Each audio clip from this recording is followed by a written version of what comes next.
भारतीय राज्यघटनेचे शिल्पकार डॉक्टर बाबासाहेब आंबेडकर यांचं कार्यकर्तृत्व जे आहे ते बहुआयामी आणि चौफेर अशा प्रकारचं होतं. प्रामुख्यानं परिघावरचा माणूस जीवनाच्या मुख्य प्रवाहामध्ये केंद्रस्थानी आणणं आणि पददलितांचा उद्धार करणं यासाठी झटणारे डॉक्टर बाबासाहेब आंबेडकर हे खऱ्या अर्थानं महाराष्ट्रातले अग्रगण्य अशा प्रकारचे लोकशिक्षक होते. त्यामुळे आपण आजच्या व्हिडिओमध्ये लोकशिक्षक डॉक्टर बाबासाहेब आंबेडकर या व्यक्तिमत्वाच्या जडणघडणीबद्दल बोलणार आहोत. वास्तविक डॉक्टर बाबासाहेब आंबेडकरांच्या आगेमागे अस्पृश्यता निवारणाचं काम अनेक जण करत होते. उदाहरणार्थ आपल्या आधुनिक महाराष्ट्रामध्ये अस्पृश्यांसाठी शाळा, घरचा हौद अस्पृश्यांसाठी खुला करणे, जाहीर सभांमधनं अस्पृश्यता निवारणाची गरज प्रतिपादन करणं या माध्यमातून महात्मा ज्योतिराव फुले, सावित्रीबाई फुले यांनी अस्पृश्यता निवारणाचं काम सुरू केलेलं होतं. महात्मा फुलेंचं अनुकरण करून शाहू महाराजांनी सत्यशोधक समाजाच्या माध्यमातून काम सुरू केलं होतं.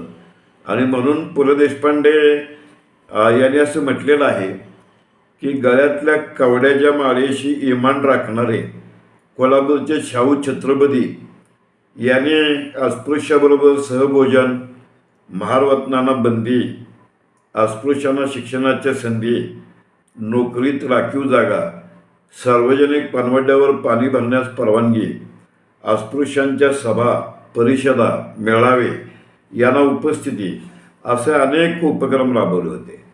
शाहू महाराजांनी आपल्या खाजगी सेवेमध्ये अनेक अस्पृश्यांच्या नेमणुका केल्या. गंगाराम कांबळे नावाच्या गृहस्थाच्या सत्यसुधारक या हॉटेलमध्ये ते सरदारांच्या बरोबर चहा पीत.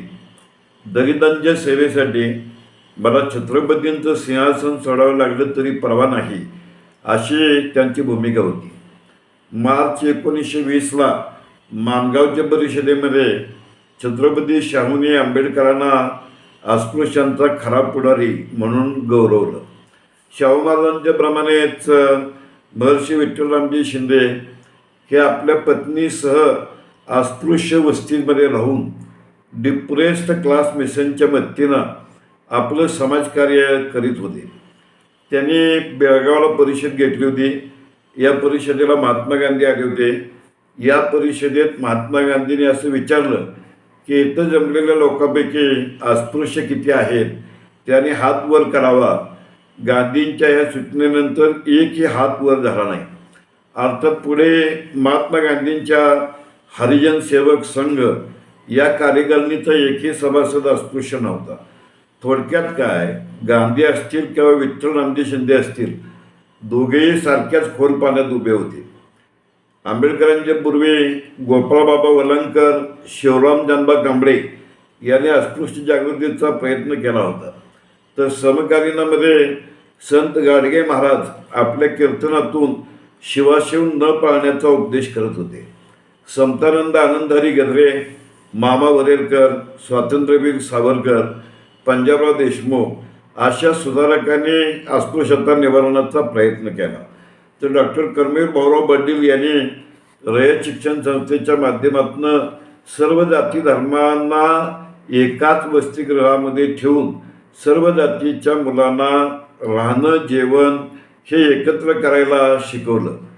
पण आंबेडकरांचे जे चरित्रकार आहेत धनंजय कीर, त्याने आंबेडकरांच्या हयातीमध्येच आंबेडकरांचं चरित्र लिहिलं. तर हे धनंजय कीर असं म्हणतात की अस्पृश्यता निवारणाच्या बाबतीमध्ये इतर सुधारकांचे प्रयत्न आणि आंबेडकरांचे प्रयत्न यामध्ये फरक आहे. काय फरक आहे तर इतर सुधारकांचे प्रयत्न म्हणजे दाईचं प्रेम आणि आंबेडकरांचं प्रयत्न म्हणजे आईचे प्रेम असं फरक होतं. कारण आंबेडकरांनी दलितांना स्वतःच्या अस्तित्वाची जाणीव करून दिली आणि त्यांना सांस्कृतिक व्यासपीठ मिळवून देण्यामध्ये महत्त्वाची ऐतिहासिक भूमिका पार पाडली. ते अस्पृश्य वर्गाचे प्रभावी नेते ठरले. म्हणजे युगप्रवर्तक नेता कुणाला म्हणायचं तर युगप्रवर्तक नेता आपल्या समाजाची दुःस्थिती जाणून घेतो आणि जमेल त्या साधन सामग्रीनिशी ही परिस्थिती व्यवस्था परिवर्तनाचा आटोकाट प्रयत्न करत असतो. आता हा प्रयत्न करीत असताना आंबेडकरांनी देखील आपल्या समाजाच्या समस्या समजून घेतल्या, त्यासाठी समर्थकांचं पाठबळ निर्माण केलं आणि व्यवस्था परिवर्तनाची लढाई छेडली. आता हे करताना त्यांनी परंपरागत साधनांचा वापर केला, कारण विष्णूशास्त्री चिपळूणकरांनी असं म्हटलेलं आहे की देश सुधारण्याचा राजमार्ग म्हणजे लोकांना ज्ञानसंपन्न करणं, आणि ही ज्ञानसंपन्नता साध्य करण्यासाठी दोन महत्त्वाची साधनं होत, ती म्हणजे रचना आणि रचना. रचना म्हणजे शाळा आणि संस्था निर्माण करणं, तर रचना म्हणजे व्याख्यानं आणि लेखणी. आंबेडकरांनी हेच केलं. जमेल तिथं शिक्षण संस्था तर सुरू केल्याच, पण त्याचबरोबर अनेक वृत्तपत्र, मासिकं आणि भाषणं म्हणजे रचना आणि रचना ह्या दोन्ही मार्गांचा वापर केला. अस्पृश्यता निवारणाचं कार्य किंवा घटना मसुदा समितीचं प्रमुखपद, त्यांच्या राजकीय चळवळी, त्यांचा महाडचा सत्याग्रह, त्यांची मंदिर प्रवेशाची आंदोलनं, त्यांचं ऐतिहासिक धर्मांतर, शेड्युल्ड कास्ट फेडरेशनची स्थापना, ग्रंथांचे लेखन, पाक्षिकांचं संपादन आणि प्रत्यक्ष प्राध्यापकी, या सगळ्यातनं जर आपण आंबेडकरांच्याकडे बघितलं तर प्रामुख्यानं त्यांचं रूप आपल्यासमोर जे येतं ते लोकशिक्षक बाबासाहेब आंबेडकर असंच येतं. अर्थात लहान मुलाची पाय पाळण्यास दिसतात या उक्तीप्रमाणे त्यांच्या शिक्षण प्रक्रियेमध्येच त्यांच्या भावी मोठेपणाची बीजं आहेत. कारण त्यांच्या लहानपणी त्यांच्या बाबतीमध्ये जे फॉर्मॅटिव्ह एलिमेंट्स, त्यांचं व्यक्तिमत्व घडवणारे घटक हे महत्त्वाचे ठरले.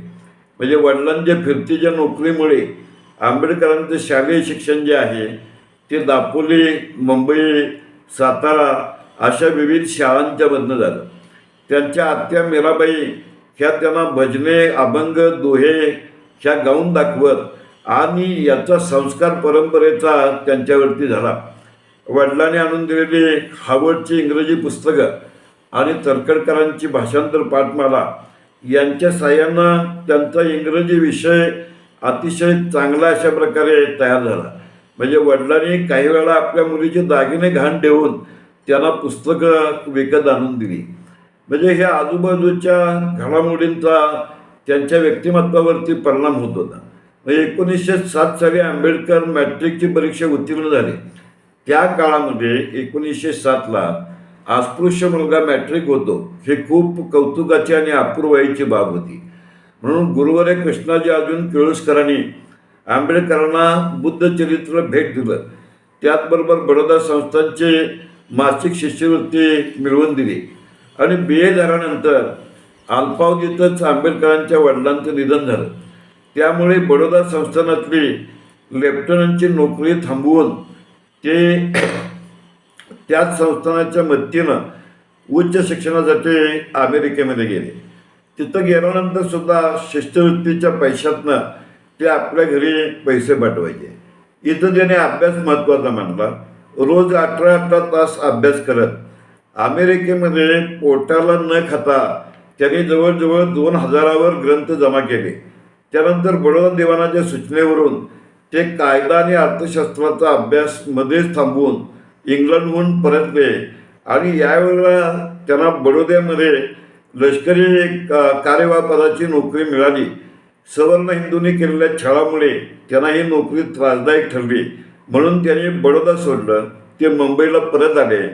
मुंबईच्या सिडनेम कॉलेजमध्ये प्राध्यापक म्हणून त्यांनी काम सुरू केलं. पण इथंसुद्धा इतर प्राध्यापक त्यांना पिण्याच्या पाण्याच्या भांड्याला हात लावून देत नव्हते. मग त्यांनी काटकसरी स्वभावाने केलेली बचत, स्नेही नवेल मथेना यांनी केलेली मदत, शाहू महाराजांची मदत, यामुळे ते परत लंडनला गेले आणि ब्रिटिश म्युझियममध्ये सगळ्यात आधी वाचनालयात येऊन सगळ्यात शेवटी बाहेर जाणारे व बस्तीसाठी स्वतःची उपासमार करणारे आंबेडकर कुठल्याही विद्यार्थ्याला विद्यार्थी दशेसाठी आदर्शभूत ठरतील. त्यांना लंडन विद्यापीठानं DSc डॉक्टर ऑफ सायन्स ही पदवी दिली. त्यांना पेन्शन मास्टर असतील किंवा पर्शियनचे प्राध्यापक इराणी किंवा संशोधनामध्ये स्वावलंबन शिकवणारे डॉक्टर सेलिंगमन या सर्व गुरुजनाविषयी आंबेडकरांच्या मनामध्ये आदर होता. सेनापती बापटांनी आंबेडकरांचं कौतुक केलेलं आहे. सेनापती बापटांच्या मते ज्ञानाची उपासना करणारे आंबेडकर हेच खरे ब्राह्मण होत. तसं त्या काळामध्ये महात्मा गांधींना वाटायचं की आंबेडकर हे अस्पृश्यतेसाठी चळवळ करणारे कुणीतरी ब्राह्मणग्रस्त आहेत. तर लोकमान्य टिळकांना असं वाटायचं की महात्मा गांधी हे कुणीतरी जैनग्रस्त आहेत. अर्थात ह्या तिघांच्याबद्दल पण ब्रिटिश सरकारकडे मात्र व्यवस्थित माहिती होती. त्या आपल्या शिक्षणानंतर विधी महाविद्यालयाचे प्राचार्य, सिडनेम कॉलेज, बाटलीबाई इन्स्टिट्यूट या ठिकाणी आंबेडकरांनी प्राध्यापकी केली. आता विद्यापीठ शिक्षणाच्या बाबतीमध्ये विद्यापीठ हे कारकून तयार करण्याचं नव्हे तर ज्ञानाचं केंद्र असले पाहिजे अशी त्यांची भूमिका होती. आंबेडकरांच्या मते शिक्षक आपल्या विषयामध्ये प्रवीण असला पाहिजे. विद्यालयाच्या लौकिक शिक्षकांच्या कर्तृत्वावर आणि वक्तृत्वाच्या सामर्थ्यावरती अवलंबून असतो यावरती त्यांचा विश्वास होता. आंबेडकरांचं आणखीन एक वैशिष्ट्य आहे की त्यांचं ग्रंथप्रेम किंवा वाचन हा त्यांचा अतिशय आवडीचा विषय होता. न्यायमूर्ती रानडे यांच्याप्रमाणे आंबेडकर अखंड वाचन करीत. त्यांनी वाचलेल्या ग्रंथांचा आकार, रंग, प्रकरणे त्यांच्या स्मरणात राहायची. त्यांचं राजगृह हे जे निवासस्थान होतं ह्या निवासस्थानात त्यांनी इंग्लंडचा पंतप्रधान विन्स्टन चर्चिल प्रमाणेच आपल्या पुस्तकासाठी स्वतंत्र अशा प्रकारची कपाटं केलेली होती. बऱ्याच वेळा ते वाचनालयातच जेवण घेत.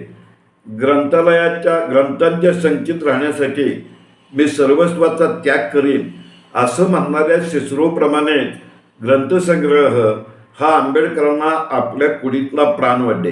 ग्रंथ हा त्यांच्या जीवनाचा श्वासोच्छ्वास होता. म्हणून त्यांचं प्रसिद्ध वाक्य आहे, माझ्या ग्रंथावर बेलीत दप्ती घेऊन आला तर मी त्याला यमसदनाला पाठवीन असं ते म्हणायचे. आंबेडकर असंही म्हणायचे, या दुर्बल जातीत मी जन्माला आलो नसतो तर राजकारणाच्या घृणास्पद खेळाला स्पर्शसुद्धा केला नसता. सर्व आयुष्य लेखन वाचनात घालवलं असतं. यावरनं त्यांचं पुस्तक प्रेम स्पष्ट होतं. ते 6-7 तास अखंड वाचन करीत. आणि एवढंच नव्हे तर त्याने आपल्या महाविद्यालयातल्या प्राध्यापकांना इन्क्रिमेंट देताना त्यांनी वाचलेली पुस्तकं बघून इन्क्रिमेंट्स द्याव्यात असंही सुचवलेलं होतं. बहिष्कृत भारत सुरू करण्यापूर्वी त्यांनी लोकमान्य टिळक, आगरकर, चिपळूणकर यांच्या लेखनशैलीचा अभ्यास केला. माणसांच्यापेक्षा पुस्तकांचा सहवास हा त्यांचा आवडता विषय होता. आपण आंधळ्या दलित जनतेच्या हातातील काठी आहोत असं आंबेडकर अभिमानानं सांगायचे. आणि म्हणून आपल्या समाजाला राजकीय शिक्षण देऊन समाजाची राजकीय साक्षरता वाढवण्याचा ते आटोकाट प्रयत्न करत होते. सामाजिक समतेवर आधारित समाजाची पुनर्घटना करण्यासाठी त्यांनी बहिष्कृत हितकारणी सभा, समाज समता संघ अशा संस्था स्थापन केल्या. स्वतंत्र मजूर पक्ष, शेड्युल्ड कास्ट फेडरेशन यांच्यामार्फत अस्पृश्यांचं राजकीय संघटन करण्याचा त्यांनी प्रयत्न केला. आपल्या समाजासमोर शिका शिकवा संघटित व्हा हा छोटा कार्यक्रम त्यांनी ठेवला. त्यासाठी त्यांनी अनेक महाविद्यालये सुरू केली. पक्षाच्या कार्यकर्त्यांना उच्च शिक्षण असावे यावरती त्यांचा कटाक्ष असायचा. त्यांनी 1 जुलै 56 ते मार्च 57 या काळात कार्यकर्त्यांसाठी एक प्रशिक्षण केंद्र देखील त्यांनी चालवलं. ते गमतीनं त्यांनी एक असा विनोद सांगितला होता की एक आमदार सारखी चौकशी करायचे, बजेट किती आहे, बजेट किती आहे. बजेट सभागृहात सादर केल्यानंतर त्या आमदारांनी विचारलं, साहेब आता बजेट साहेब केव्हा येणार आहे. म्हणजे आपल्या अवतीभोवतीचे जे राजकीय कार्यकर्ते आहेत त्यांना राजकीयदृष्ट्या साक्षर करण्यावरती त्यांचा भर असे. अगदी कुटुंब नियोजनाच्या संदर्भामध्ये देखील स्वातंत्र्यपूर्व काळात गांधीजींचे अनुयायी आत्मसंयमन यासारखे मार्ग सुचवत असताना आंबेडकर विधिमंडळामध्ये वैद्यकीय शस्त्रक्रियेचा आणि या संदर्भातल्या शासकीय जबाबदारीबद्दल चर्चा करत होते. विधिमंडळाचे सदस्य म्हणून आंबेडकरांनी खोती पद्धतीपासून अनेक महत्त्वाचे सामाजिक प्रश्न हाताळले. मंदिर प्रवेशाची चळवळ, महाडचा सत्याग्रह, धर्मांतर ह्या गोष्टींच्या माध्यमातून त्यांना दलितांचं प्रबोधन करायचं होतं. महाडला अस्पृश्य स्त्रियांसमोर त्यांनी केलेलं भाषण जे आहे ते दलित स्त्रीला रूढी परंपरेतून मुक्त करण्यासाठी आंतरिक कळकळीपोटी केलेलं एक प्रकारचं आव्हान आहे. स्वच्छता, टापटीप, व्यसनी नवऱ्याला विरोध, मेलेल्या जनावरांचे मांस खायला नकार द्या, दागिने घातले तर सोन्याचे घाला, अशा साध्या साध्या सूचनातून ते आपल्या अस्पृश्य स्त्रीची प्रतिमा उंचवण्याचा ते प्रयत्न करतात. आणि प्रामुख्यानं लोकशिक्षकाची त्यांची जी भूमिका आहे ती त्यांच्या व्यापक ग्रंथलेखनातून आणि पाक्षिकातून जाते. आंबेडकरांचे आर्थिक विचार तर इतके प्रभावी आहेत की आपल्या विठ्ठल विद्यापीठामध्ये एक अर्थशास्त्रज्ञ म्हणून त्यांचा अभ्यास व्हायला हवा. बुद्ध आणि त्याचा धर्म, thoughts on Pakistan, what Gandhi and Congress have done to untouchables, the problem of rupee अशा काही ग्रंथांच्या नावावरून देखील त्यांचा विद्येच्या विविध क्षेत्रातला व्यासंग आपल्याला दिसतो. एकीत जय आणि बेकीत क्षय हे त्यांचं विचारसूत्र होतं. समाजसेवकाचा आर्थिक कणा ताट पाहिजे म्हणून बहिष्कृत भारतावर आर्थिकदृष्ट्या अवलंबून राहावं लागू नये म्हणून त्यांनी वकिलीचा स्वतंत्र व्यवसाय सुरू केला. बहिष्कृत भारतातून त्यांनी स्वकीयांना सल्ला आणि टीकाकारावर हल्ला सुरू केला. ते एका शुक्रवारी बहिष्कृत भारत तर दुसऱ्या शुक्रवारी समताचा अंक प्रकाशित करत. टिळकाप्रमाणे त्यांचे लिखाण युक्तिवाद प्रचूर होते.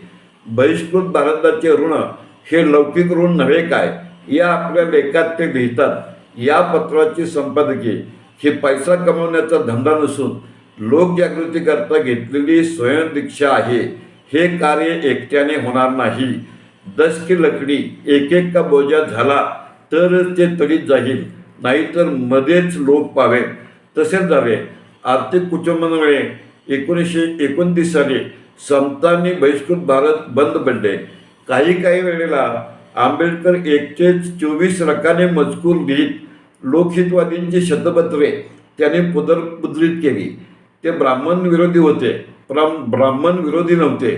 म्हणून तर महाडच्या सत्याग्रहावेळी ब्राह्मणांना चळवळीत भाग घेऊ देणार नसाल तर आपण तुम्हाला पाठिंबा देऊ या सत्यशोधकांच्या मागणीस त्यांनी झिडकारले. अस्पृश्यांचा स्वाभिमान जोपासण्याचा ते आटोकाट प्रयत्न करीत. समता आणि बहिष्कृत भारत बंद पडल्यावर जनता हे देवराव नाईकांच्या संपादकत्वाखाली पाक्षिक सुरू केले. अर्थात लालित्यापेक्षा त्यांचा भर विचारावरती होता. विभूतीपूजा व अंधश्रद्धा सोडून बुद्धिप्रामाण्याचा ते आग्रह धरत. अगदी शाहूंच्या मदतीनं 1920ला त्याने मूकनायक वर्तमानपत्र सुरू केलं तर केसरीनं त्याची जाहिरात छापली नाही. पण टिळकांचे चिरंजीव श्रीधरपंत यांचा मात्र आंबेडकरांच्या चळवळीला पाठिंबा होता. तेव्हा मूकनायक, समता, बहिष्कृत भारत, जनता या पाक्षिकांच्या माध्यमातून त्यांनी लोकशिक्षणाचा आटोकाट प्रयत्न केला. आणि ह्या चारही वर्तमानपत्रामधलं आंबेडकरांचं जे लेखन आहे ते नरकाच्या तळाशी राहणाऱ्या गरीब आणि सामान्य माणसाचा आवाज स्वर्गीय असतो हे दाखवून देणार आहे. थोडक्यात आंबेडकरांचं वाचन, आंबेडकरांचं लेखन, आंबेडकरांचं राजकीय कार्य ह्या सगळ्यातून प्रामुख्यानं आंबेडकरांची जी भूमिका आपल्यासमोर येते ती लोकशिक्षक डॉक्टर बाबासाहेब आंबेडकर अशीच येते.